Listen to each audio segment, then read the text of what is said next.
émission de questions égyptiennes. Effectivement, aujourd'hui, nous avons beaucoup de questions à poser.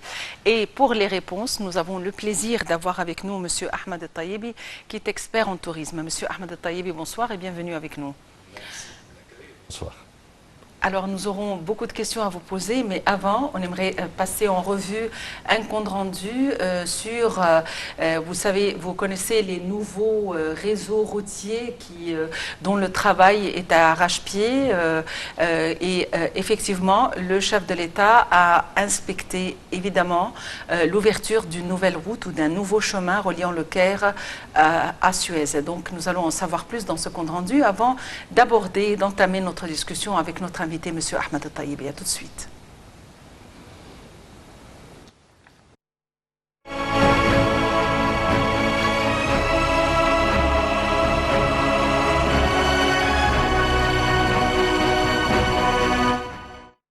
Le président Abdel Fattah el-Sisi a inspecté vendredi l'avancement des travaux en cours d'un certain nombre de nouveaux projets du réseau routier, notamment le nouvel axe parallèle à la route Le Caire-Suez qui relie les zones du Tagamar 1er et de l'aéroport du Caire en passant par la nouvelle gare de transport en commun. Ces nouvelles routes deviendront une nouvelle artère de circulation reliant l'est du Caire à la cité du Nouveau Caire, soulageant ainsi la pression sur la route Le Caire-Suez, en particulier à la cité Al-Amal. Elles aideront à rationaliser le temps et la distance pris par les citoyens à destination et en provenance de ces zones. Le président a également inspecté les travaux d'agrandissement et d'amélioration de l'efficacité de la rocade de l'est du Caire à la région de l'Khoussous, ainsi la promotion de la région de Ain Shams. Le président Abdel Fattah el-Sisi a suivi avec les responsables le rythme d'exécution et l'avancement des travaux, tout en mettant l'accent sur l'importance de réaliser une haute performance technique et constructive pour les axes et les nouvelles routes, tout en tenant compte de l'importance primordiale de ces routes dans la régulation de la circulation au Grand Caire et aux villes et communautés urbaines voisines. Le chef de l'État s'est arrêté lors de sa tournée d'inspection pour saluer et s'entretenir avec un certain nombre de citoyens qui se sont trouvés présents lors de son passage. Le président a écouté leurs demandes et leurs besoins.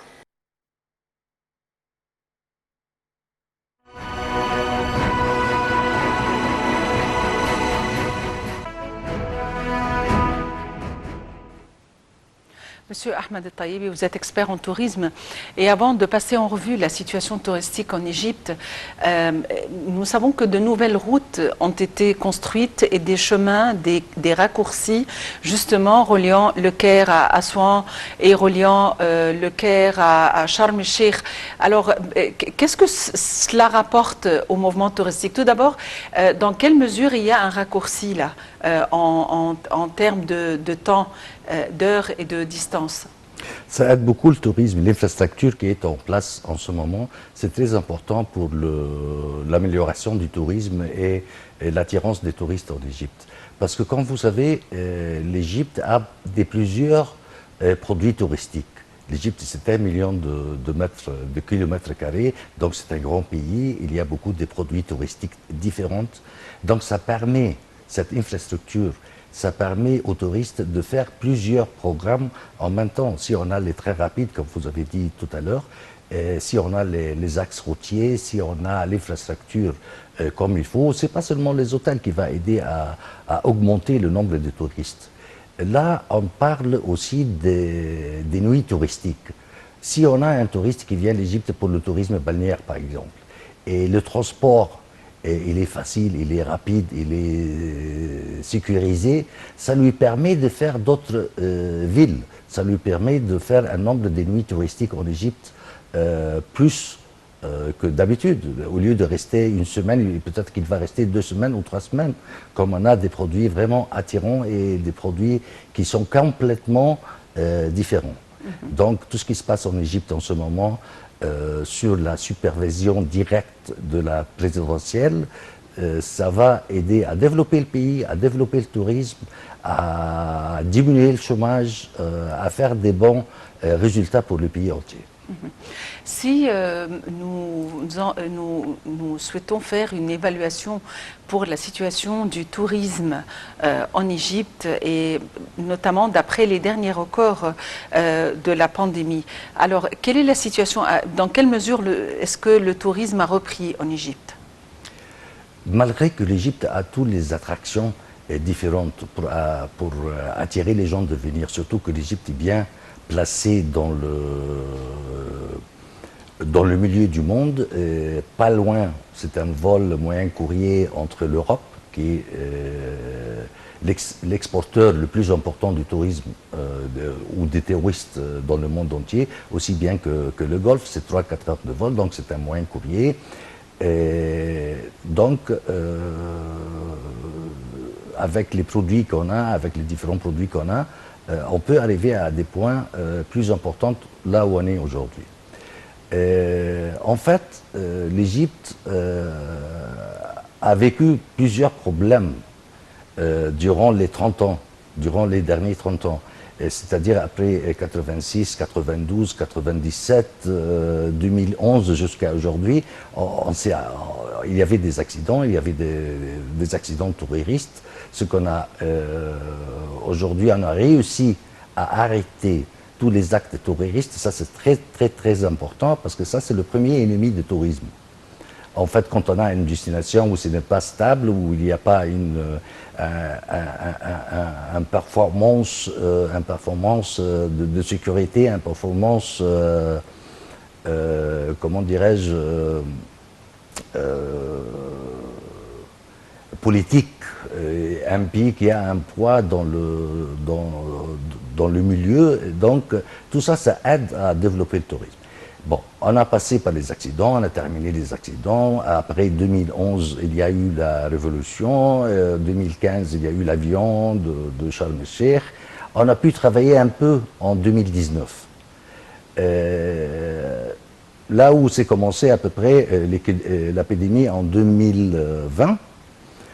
En 2020, et depuis l'épidémie, le tourisme s'est arrêté dans le monde entier. C'est pas seulement en Égypte, le monde entier était fermé. Et dès que ça a ouvert, l'Égypte a tout de suite arrivé à un remplissage de à peu près 90%, même 95% dans les stations balnéaires égyptiennes, Sharm el-Sheikh et Hurghada. Et en fait, le tourisme balnéaire, c'est la forme touristique, la première forme touristique émergée, donc ça reprend rapidement. Aujourd'hui, qu'est-ce qu'on attend? On attend aussi qu'il y a une amélioration sur le tourisme culturel. C'est ça qui nous manque aujourd'hui. On a des touristes qui viennent et tout, mais ce n'est pas le même niveau ou ce n'est pas le même remplissage qu'on espère. Évidemment, ça va s'améliorer les quelques mois suivants selon l'épidémie où elle va exactement. Où est-ce que se trouve le plus grand nombre ou le taux d'occupation le plus élevé? Est-ce que c'est dans les endroits où il y a le tourisme balnéaire? Est-ce que c'est dans les endroits où il y a le tourisme culturel? Le tourisme balnéaire aujourd'hui, c'est la mode. Le tourisme balnéaire, comme je vous avais dit, c'est la forme qui est vraiment rapide, qui est demandée par le monde entier aujourd'hui. Et donc, nous avons en Égypte à peu près 1200 hôtels. 1200 hôtels qui sont enregistrés dans le ministère du Tourisme. 50% de ces hôtels sont à Sharm el-Sheikh et Hurghada. Donc ça fait 50% du capacité hôtelière de l'Égypte. Donc c'est très important. Aujourd'hui, on a à peu près 95%, comme on avait dit, de remplissage dans ces hôtels-là. Et ce qui est très important aussi, c'est que ce n'est pas simplement le remplissage, mais à quel taux, à quel prix. Ce qui est très important, que le ministère du Tourisme a pris une décision en avril passé, c'est qu'à partir de novembre, il y aura un prix minimum de chaque catégorie d'hôtel. Ce qui est très important, ce qui est très, très respectable. parce que ça donne le valeur du pays, le valeur de la location d'Égypte, le valeur du ton de l'Égypte, le valeur de l'importance de l'Égypte. Ce n'est pas seulement l'hôtel ou le service qui se vend, c'est l'Égypte en total, et puis l'hôtel et son service. Donc je pense qu'on est sur la bonne route de faire le remplissage qu'on espère. Parce que comme vous savez, l'Égypte, ce n'est pas seulement les gens qui travaillent en tourisme directement, mais le tourisme en général, ça fait travailler le monde, ça fait travailler beaucoup de gens, ça fait travailler beaucoup d'industries. Derrière, il y a des millions qui travaillent en direct en Égypte, et il y en a d'autres millions qui travaillent indirect sur le tourisme. Donc c'est une industrie très importante. C'est une industrie qui existe en Égypte depuis très longtemps. On a le professionnalisme de ce métier. Et je pense surtout qu'on a aujourd'hui aussi des hôtels vraiment prestigieux. Et que ce soit à Hurghada, à Sharm el-Sheikh, au Caire, à Luxor, à Assouan. Donc on est arrivé à une infrastructure, comme on a parlé tout à l'heure, sur les routes, les aéroports aussi, ça compte dans l'infrastructure touristique, les hôtels, les produits, la mer. Il y a une différence entre la mer de Méditerranée et la mer Rouge, donc ça fait deux différentes saisons qui peuvent attirer les touristes toute l'année. Aussi le tourisme culturel. On a vraiment l'archéologie égyptienne, vraiment c'est quelque chose d'extraordinaire qui attire les gens, surtout les gens cultivés. Il y a récemment eu des événements importants au niveau du tourisme culturel et archéologique. Le transfert des momies, il y a eu l'ouverture de la route des Béliers ou la célébration du projet de découverte de la route des Béliers, de l'allée des Béliers plutôt. Alors, est-ce qu'on pourrait dire qu'il y a un nouveau concept, une nouvelle façon de commercialiser le tourisme égyptien? Bien sûr, l'existence présidentielle dans ces cérémonies-là, c'est très important. Ça donne beaucoup d'importance à l'événement. Ça fait le monde entier regarde ce qui se passe en Égypte.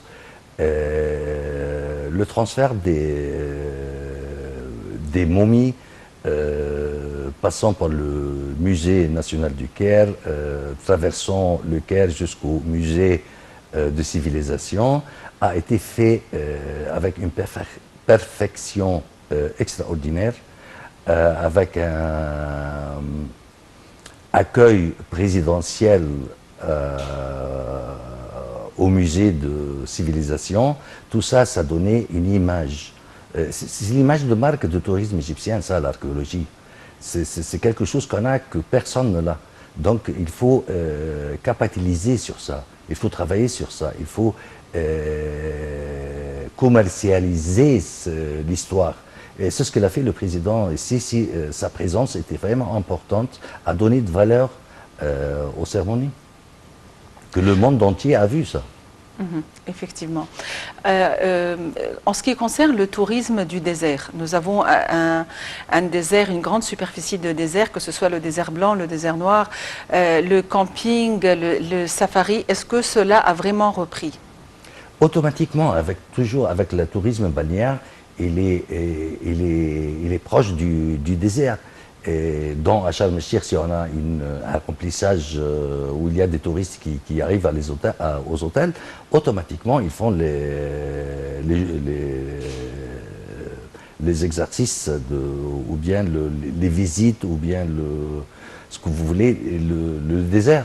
Parce que c'est bien organisé, on le fait depuis longtemps, on a des professionnels qui font ça. À Sharm el-Sheikh et à Hurghada. Donc ce sont des visites qui se font automatiquement avec le remplissage des hôtels. Aussi bien que les visites de sites archéologiques. Les clients ou les touristes qui arrivent à Hurghada pour le tourisme balnéaire, ils se profitent d'avoir 2 heures ou 2 heures et demie pour arriver au site archéologique à Luxor. Et ce sont des visites qui se font tous les jours. C'est pour cela d'ailleurs que c'était très important le reportage que vous avez montré tout à l'heure des routes et les accès routiers. tout ça, ça promote le tourisme et ça aide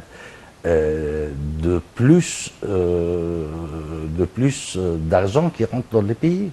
Et cet argent qui rentre dans le pays, soit par des visites ou bien par l'établissement hôtelier, il paye des impôts. Donc ça revient encore au gouvernement. Plus et diminuer le chômage. C'est rarement qu'on voit des chômeurs à Hurghada ou à Sharm el-Sheikh parce que ce sont des sites touristiques. Quand ça plaint, tout le monde travaille là-bas. Donc c'est une industrie, ce que je veux dire à la fin, le tourisme c'est une industrie qui peut prendre le pays dans un autre état. Et comment, vous avez parlé de la promotion du tourisme. À l'heure actuelle, comment est-ce qu'on peut procéder à la promotion du tourisme à la lumière du fait que les foires touristiques ne sont plus possibles à l'étranger à cause de la pandémie? Comment s'y prendre? Ça viendra petit à petit. Il n'y a rien qui se fait en une journée. Mais nous, on a déjà commencé. Parce que comme je vous avais dit, le tourisme balnéaire, ça reprend tout de suite. Ça reprend vite. Tandis que le tourisme culturel en Égypte, les gens, ils ont oublié qu'il y a l'Égypte et qu'il y a toute cette richesse des monuments, des sites archéologiques. Pourquoi est-ce que vous avez dit ils ont oublié? Parce qu'il y a 12 ans que l'Égypte est en dehors de tourisme. En dehors du tourisme, parce qu'il n'y avait pas de touristes qui viennent en Égypte depuis 12 ans, sauf à l'exception de 2019. Oui, ça a repris. Il y avait des circonstances, mais ça a repris. Il y a une 2019. différence entre le balnéaire et les visites culturelles. Les visites culturelles, il faut faire un planning à l'avance, une année, peut-être 2 années parfois. Je me rappelle bien que dans les années 80, on faisait des programmes pour 2 ans à l'avance. Pour les réservations. C'est vrai qu'il y avait un manque d'hôtels là-bas, il y avait un manque d'infrastructures et tout. Mais le tourisme culturel, c'est des clients cultivés, c'est des clients qui font des programmes pour l'année. Il faut faire des programmes, faire les brochures, faire les tarifs, tout ça. Donc il faut bien se préparer pour le tourisme culturel. C'est un tourisme qui rapporte pour le pays comme il faut, parce qu'il y a tous les sites archéologiques aujourd'hui. Vous venez de dire qu'il y avait un manque d'hôtels et d'infrastructures. Où est-ce qu'il... Dans les années 80, dans les années 90, il n'y avait pas cette infrastructure. Oui, c'est vrai qu'il y a énormément d'hôtels et de chaînes d'hôtels qui ont ouvert. Voilà, les aéroports ne sont pas comme ces années-là. Les aéroports aujourd'hui, il y a beaucoup de facilités dans les aéroports, il y a des bons aéroports, il y a des bonnes routes, et on va y avoir des bons chemins de fer, ou les trains rapides et tout ça. Et justement, il y a vraiment un mouvement de changement très important concernant les chemins de fer et concernant le train. Nous sommes en train d'envisager le train qui est super rapide, comme le TGV. Le TGV, oui. Oui. Et justement, le monorail est pour relier le Caire à la nouvelle capitale administrative, à El Alamein et à d'autres villes. Est-ce que ceci va créer un autre concept de tourisme, ces moyens de transport? Bien sûr, juste un peu d'évacuation du Caire, ça rapporte beaucoup de tourisme, parce que le Caire est bien demandé avec les pyramides, avec le musée national, avec le musée de civilisation. Tu ne peux pas circuler dans le Caire, sauf si avec un projet comme le nouveau ou la nouvelle capitale administrative, ça va faire beaucoup de différences avec le Caire. Parce que tous les administratifs, les ministères, les administratifs, même le palais résidentiel, l'opéra et la ville culturelle, l'expo qui se fait là-bas, l'aéroport qui se fait là-bas aussi, tout ça va attirer les gens pour cette ville-là. C'est une ville qui est faite, c'est une image de l'Égypte aussi, c'est une ville très sophistiquée, avec une infrastructure très bien utilisée. Donc ça permettra de faire plusieurs genres de tourisme aussi, parce qu'il y a les hôtels, il y a les restaurants, il y a la ville culturelle, il y a l'opéra, il y a l'expo où on peut faire des expositions là-bas. Donc c'est un tourisme très important, les expositions aussi. Monsieur Ahmed El-Taïbi, vous êtes expert en tourisme. Merci d'avoir été avec nous aujourd'hui. Évidemment, le tourisme en Égypte est tellement varié, que ce soit le tourisme balnéaire, le tourisme des sports nautiques, que ce soit le tourisme culturel, le tourisme du désert, du camping, des safaris.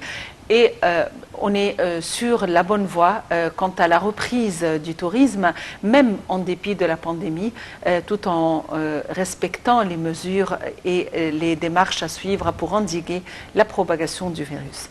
Merci de nous avoir suivis. Très bonne fin de soirée à tous et à la prochaine.